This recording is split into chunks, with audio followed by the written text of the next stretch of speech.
ஒரு இன்ஃபர்மேஷன் இல்லை, மனசில் பட்டது. எனக்கு மட்டும்தான் அப்படி ஃபீல் ஆகுதா இல்லை எல்லாருக்கும் ஃபீல் ஆகுமான்னு எனக்கு தெரியல. பட் நர்சிங் ப்ரொஃபஷன், நான் ஒரு நர்ஸ் தான். நர்ஸாக இருந்துட்டு இந்த மாதிரி பேசலாமான்னு எனக்கு தெரியல. But it's in my mind. எல்லா நர்ஸஸ்க்கும் இப்படி ஃபீல் ஆகுமான்னு தெரியல. இப்போ ஒரு டாக்டரோட ஃபேமிலியில் இருக்காங்கன்னா அடுத்த ஜென்ரேஷனில் நம்ம என்ன நினைப்போம், நம்ம பிள்ளைங்க டாக்டர் ஆகணும். இன்ஜினியர்ஸ்னால் மேபி அதே நினைக்கலாம். அந்த மாதிரி ஒவ்வொரு ப்ரொஃபஷன்லேயும் நம்ம நினைக்கலாம். ஆனால் நான் நர்சிங் படிச்சுட்டு இப்போ நான் என் பிள்ளைங்களை நர்ஸ் ஆகணும் அப்படின்னு நான் நினைப்பேனா அப்படின்றது ஒரு டவுட்டு. இது நான் நிறைய பேர்கிட்ட கேட்டிருக்கேன்.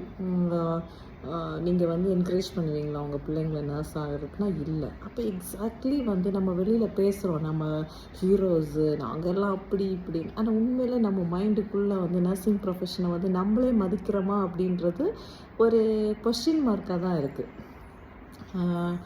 எனக்கும் என்ன தோணுன்னா, இன் பிட்வீன் மற்ற ப்ரொஃபஷனை கம்பேர் பண்ணுவோம். நர்சிங் ப்ரொஃபஷன் வெளியில் நம்ம ரொம்ப பேசுகிறோம், பயங்கர ஸ்டாண்டர்ட்ஸ் இன்க்ரீஸிங் அந்த மாதிரி இந்த மாதிரி.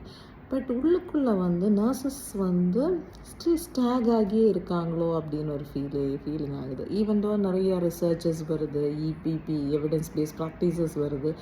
பட் ஈவன் அந்த பேசிக் திங்ஸ்லேயே ஸ்டாக் ஆகியிருப்பேன். ஸ்டாகிங்கில் என்ன சொல்கிறது, ஈவன் வித் சேம் செக்லிஸ்ட், ஒரு ஒரு ரிட்டன் செக்லிஸ்ட்டை வச்சுட்டு திரும்ப அவங்கள அசஸ் பண்ணுறது. ஏன் நர்சிங் ஒரு ப்ரொஃபஷன் தானே, நம்ம படித்து ஸ்கில்ஃபுல்லாக தான் வெளியில் வந்திருப்போம்.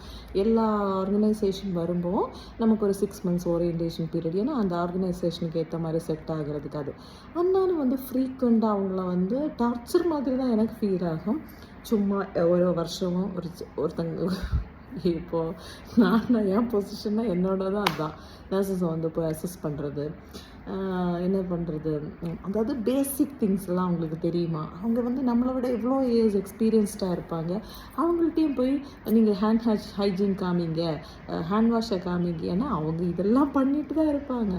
இது அவங்கள ஒரு அண்டர்கிரேட் பண்ணுற மாதிரியே இருக்குமோன்னு எனக்கு ஒரு ஃபீல். எனக்கு தோணுதான்னு எனக்கு தெரியல, பட் எனக்கு கண்டிப்பாகவே தோணுது. ஏன்னா அட்வான்ஸ் ப்ராக்டிசஸை நம்ம அனலைஸ் பண்ணலாம், அசஸ் பண்ணலாம். ஈவன் அந்த சிம்பிள் திங்ஸை கூட நீங்கள் பண்ணுறீங்களா இட்ஸ் லைக் அவங்கள செக் பண்ண. இது ஹெல்த் ப்ரொஃபஷனில் எல்லாருக்குமே இம்பார்ட்டன்ட் தான். ஆனால் இதில் ஏரியாஸில் இந்த மாதிரி இல்லை டார்ச்சர். என்ன கேட்டால் சொல்லுவாங்க, நீங்கள் 24 hours பேஷண்ட் கிட்டே இருக்கீங்க. 24 hours பேஷண்ட் கிட்டே இருக்கிறவங்க கரெக்டாக தான் அதை பண்ணிகிட்டு இருப்பாங்க. அதை அவங்கள அது மாதிரி ஃப்ரீக்வெண்ட் ஆடிட் பண்ணுற அளவுக்கு இங்கே ஒன்றுமே இல்லை ஆக்சுவலாக. அதை இன்னும் ஸ்ட்ரெஸ்ஃபுல்லாகி அந்த மாதிரி தான் ஆக்குறோன்னு நினைக்கிறேன் இந்த ப்ரொஃபஷனை. தெரியல, எனக்கு அப்படி தோணுதா இல்லை எல்லாருக்கும் அப்படி தோணுமான்னு தெரியல. சரி, யாருக்காவது தோணுச்சுன்னா எனக்கு கமெண்ட் பண்ணுங்கள். எனக்கு இன்னும் கொஞ்சம் கூட அட்வான்ஸாக போகலாம் அப்படின்னு தோணும் எப்போவுமே மைண்டில்.